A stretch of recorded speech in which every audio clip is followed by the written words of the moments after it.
السلام عليكم ورحمة الله وبركاته.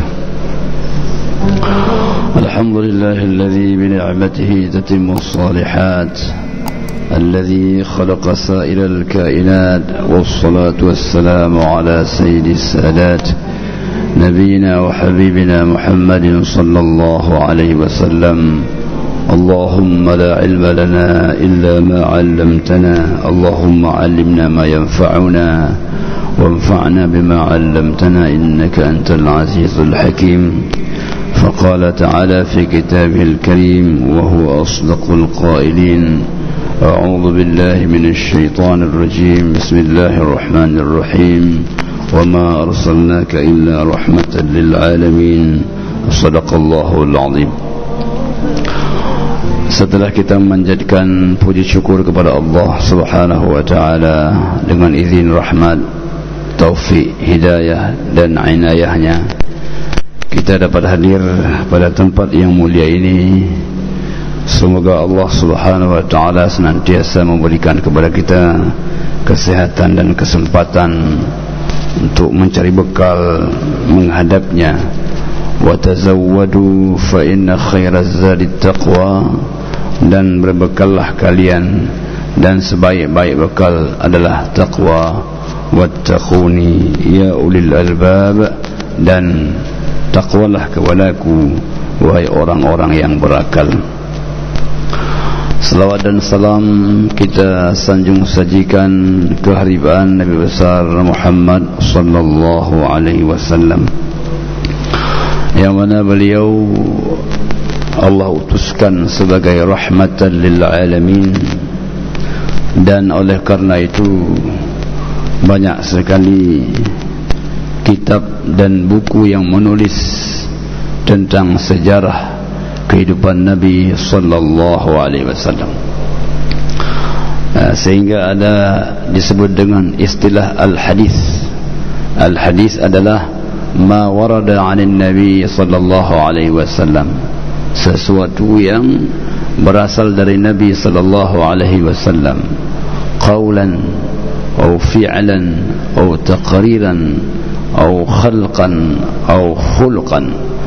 Baik itu adalah ucapan beliau, baik itu adalah perbuatan beliau, baik itu adalah ketetapan beliau, baik itu adalah akhlak budi pekerti beliau, baik itu adalah terkait hal ihwal jasad Nabi sallallahu alaihi wasallam, itu disebut dengan al-hadis.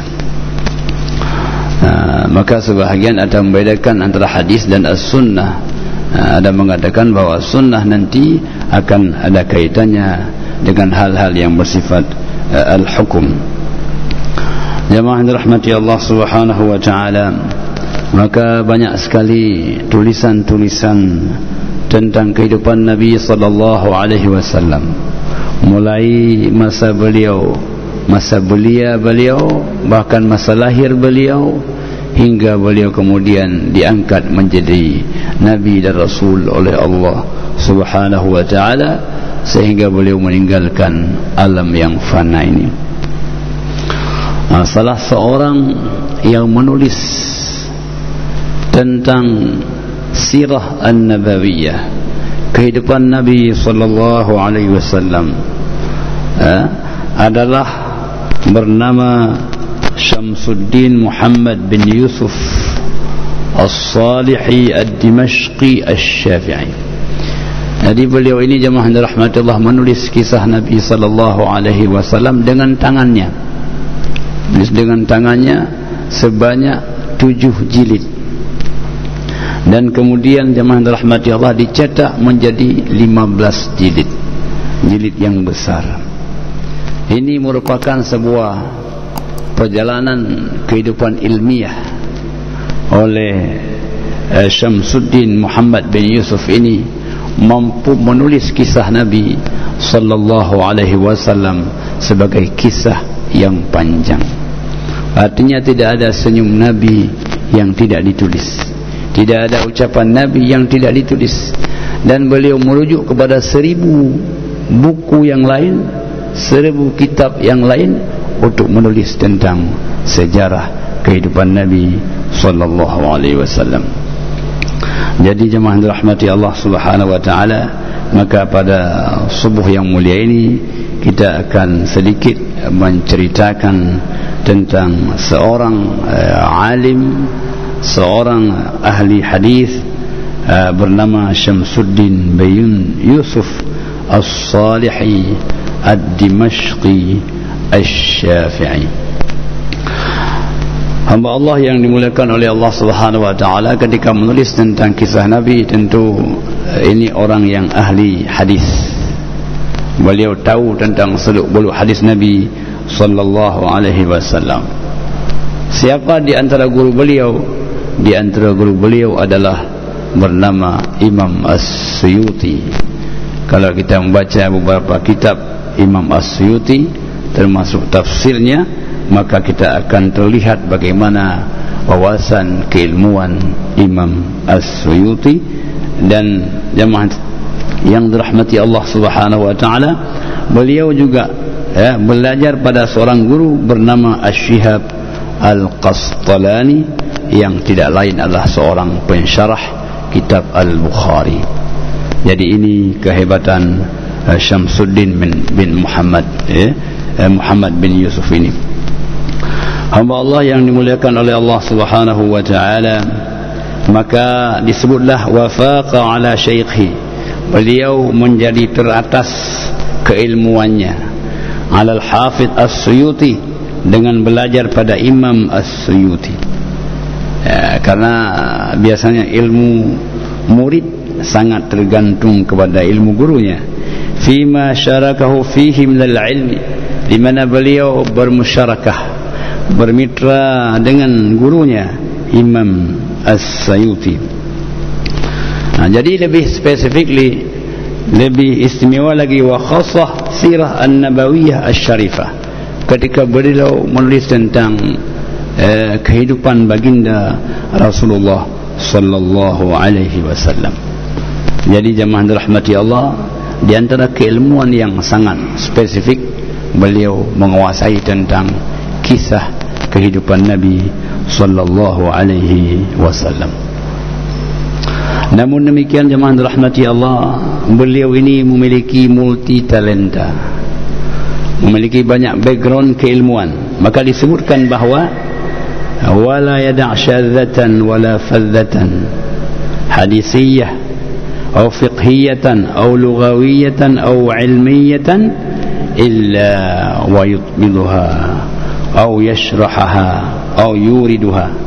Jadi beliau apabila mendapatkan sebuah kitab tentang hadis, kitab tentang fikih, kitab tentang bahasa, dan kitab ilmiah lainnya, maka beliau ikut untuk menelaahnya, ikut untuk mensyarahnya. Jadi jemaah dirahmati Allah, jadi beliau multi talenta dan memiliki curiosity, sikap ingin tahu tentang berbagai macam ilmu pengetahuan. Jadi salah satu di antara tanda orang yang berilmu ini adalah ada rasa ingin tahu. Ketika ada rasa ingin tahu, maka dia akan mempelajari. Dengan mempelajari itu akan menambah wawasan keilmuan. Jadi jemaah yang dirahmati Allah Subhanahu wa taala, inilah Syamsuddin Muhammad bin Yusuf ini, sehingga beliau menghasilkan sebuah kitab bernama Subulul Huda war Rasyad fi Sirah Khairil Ibad, jalan petunjuk bimbingan tentang sejarah manusia terbaik baginda Rasulullah sallallahu alaihi wasallam. Jemaah rahmati Allah Subhanahu wa taala, ini termasuk disebut kitab yang sangat bagus, yang banyak dirujuk oleh orang-orang yang mempelajari tentang sirah kehidupan Nabi sallallahu alaihi wasallam. Hamba Allah yang dimuliakan oleh Allah Subhanahu wa taala, mungkin kita juga pernah mendengar sebuah judul kitab As-Sirah Asy-Syamiyah. Ini salah satu di antara karangan beliau adalah As-Sirah Asy-Syamiyah. Apa isi kitab ini? Ajma' wa afyad, sebuah kitab yang sangat komprehensif, sebuah kitab yang sangat banyak maknanya. Ma'allafahu al-mutaakhiruna, yang kitab ini dikarang oleh orang-orang yang datang kemudian, fi sirah an-nabawiyah, tentang kisah kehidupan Nabi sallallahu alaihi wasallam. Mungkin kita pernah baca sirah Ibnu Hisham, ya.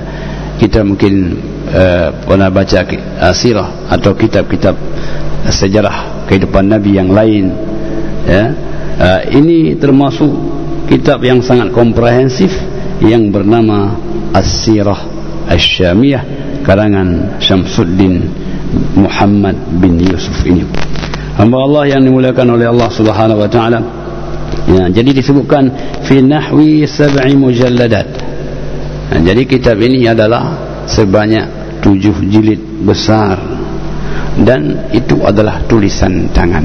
Bayangkan menulis dengan tulisan tangan sebanyak 7 jilid merupakan sebuah suatu aktivitas yang luar biasa, yang semangat keilmuannya luar biasa. Wa amma fi an-nuskhah allati tutba' al-an, yang sekarang dicetak adalah, ya, nahwa 15 mujalladan dhahman, sebanyak 15 jilid yang besar. Hamba Allah yang dimuliakan oleh Allah Subhanahu wa taala, orang yang banyak menulis pasti banyak membaca. Jadi ketika kita banyak menulis, berarti kita juga termasuk banyak membaca. Jadi membaca dengan menulis itu selalu dia menjadi hubungan yang sangat korelatif. Enggak mungkin orang menulis tanpa membaca.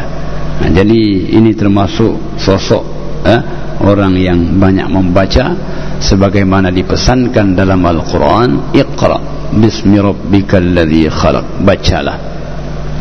Maka kalimah baca ini sebenarnya Allah Subhanahu wa taala tidak menyebutkan objeknya, agar semua manusia ini membaca apa saja, keilmuan apa saja, karena ilmu itu akan memudahkan dalam hidup dan kehidupan. Jadi filosofi Iqra ini yang pertama diulang-ulang. Ketika Jibril datang mengatakan, ya Muhammad Iqra, wahai Muhammad bacalah. Nabi mengatakan, ma ana biqari, saya tidak bisa membaca. Diulang lagi, Iqra, bacalah. Nabi mengatakan, ma ana biqari, saya tidak bisa membaca. Diulang lagi, Iqra, bacalah. Ma ana biqari, saya tidak bisa membaca. Jadi membaca harus diulang-ulang. Kemudian setiap kita membaca itu memiliki makna yang berbeda. Bacaan pertama mungkin hanya sekedar bacaan lafziyah, lafaz saja, merupakan pertemuan huruf saja. Ketika kita ulang kedua kali, maka akan bermakna qiraah ma'nawiyah. Kita akan membaca maknanya, substansinya. Apabila kita ulang lagi, akan menjadi bacaan yang lebih eksploratif, yang lebih memiliki pengembangan. Jadi oleh karena itu, ketika kita baca bukan hanya sekali Iqra, maka ada yang membaca satu kalimat sampai 40 kali dibaca, diulang-ulang sampai 40 kali. Jadi jemaah dirahmati Allah Subhanahu wa taala, kemudian Allah mengatakan Iqra, bacalah. Bacaan tanpa menyebut apa yang dibaca. Ini menunjukkan bacaan ini memiliki objek yang sangat luas, baik yang bernama al-ayat al-qauliyah atau al-ayat al-kauniyah. Ayat-ayat yang terdapat yang dalam Al-Quran, atau ayat-ayat yang merupakan tanda-tanda kekuasaan Allah di alam semesta ini pada diri kita. Wa fi anfusikum afala tubsirun, tidakkah engkau melihat bagaimana tanda-tanda kekuasaan Allah dalam diri kita, dalam alam semesta? Afala yanzuruna ila al-ibli kaifa khuliqat, wa ila as-samaa'i kaifa rufi'at wa ila al-jibali kaifa nusibat wa ila al-ardi kaifa sutihat. Kepada unta bagaimana Allah menciptakannya, kepada langit bagaimana Allah tinggikannya, gunung bagaimana Allah jadikannya, dan bagaimana bumi ini Allah hamparkannya. Ini merupakan ayat-ayat al-kauniyah, kosmos, yang kemudian apabila orang membacanya dengan ilmu pengetahuan, dia akan mengatakan, ma khalaqta hadza batilan, ya Allah, tidak ada yang sia-sia apa yang telah engkau ciptakan. Subhanak, maha suci engkau ya Allah dari segala kekurangan. Jadi jemaah yang dirahmati Allah Subhanahu wa taala, membaca ini adalah sebuah media untuk menambah ilmu pengetahuan. Maka oleh karena itu janganlah terlupakan setiap hari kita membaca baik ayat-ayat al-qauliyah atau ayat-ayat al-kauniyah. Hamba Allah yang dimuliakan oleh Allah Subhanahu wa taala, maka oleh karena itu Allah mengatakan, Iqra bismi rabbikal ladzi khalaq, membaca dengan menyebut nama Tuhan. Dengan bertambah membaca akan bertambah kedekatan kepada Allah Subhanahu wa ta'ala.